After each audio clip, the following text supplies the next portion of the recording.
চোখ জুড়ানো অবিশ্বাস্য এক ক্যাচ পারভেজ ইমনের, বিস্ময়ে মাথায় হাত সহ অধিনায়ক সাইফ হাসানের। অধিনায়ক লিটন দাস সহ দলের বাকি সদস্যরাও বাহবা দেন ইমনকে।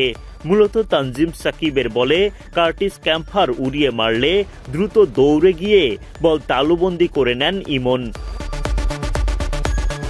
বৃহস্পতিবার চট্টগ্রামে সিরিজের প্রথম টি-20তে টস জিতে আগে বোলিংয়ের সিদ্ধান্ত নেয় বাংলাদেশ। আগে ব্যাটিংয়ে নেমে দুর্দান্ত শুরু পায় আয়ারল্যান্ড।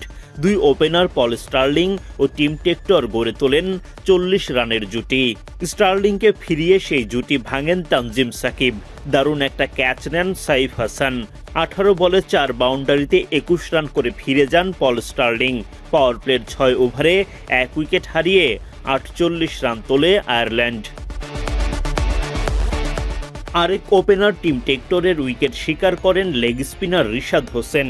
তানজিদ তামিমের ক্যাচে বিদায় নেয়া টেক্টর 19 বলে 6 বাউন্ডারিতে করেন 32 রান। 71 রানে গিয়ে 2 উইকেট হারায় আয়ারল্যান্ড। 10 ওভার শেষে 2 উইকেটে 77 রান করেন তারা। শরীফুল ইসলামের বলে তৃতীয় উইকেটের দেখা পায় বাংলাদেশ। লরকান টাকারের উইকেট তুলে নেন তিনি। টাকার বিদায় নেন 14 বলে 2-4 1 ছক্কায় 18 রান করে।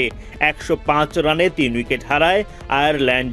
15 ওভার শেষে তাদের স্কোরবোর্ডে জমা হয় 127 রান। তানজিম সাকিবের বলে দুর্দান্ত ক্যাচে কার্টিস ক্যাম্পারকে ফেরান পারভেজ ইমন। ওদিকে লড়াকু ব্যাটিংয়ে 50 তুলে নেন হ্যারি টেক্টর। নিয়মিত বিরতিতে টাইগার বোলাররা উইকেট শিকার করলেও শেষ পর্যন্ত ঠিকই লড়াকু পুঁজি তুলে নেয় আয়ারল্যান্ড।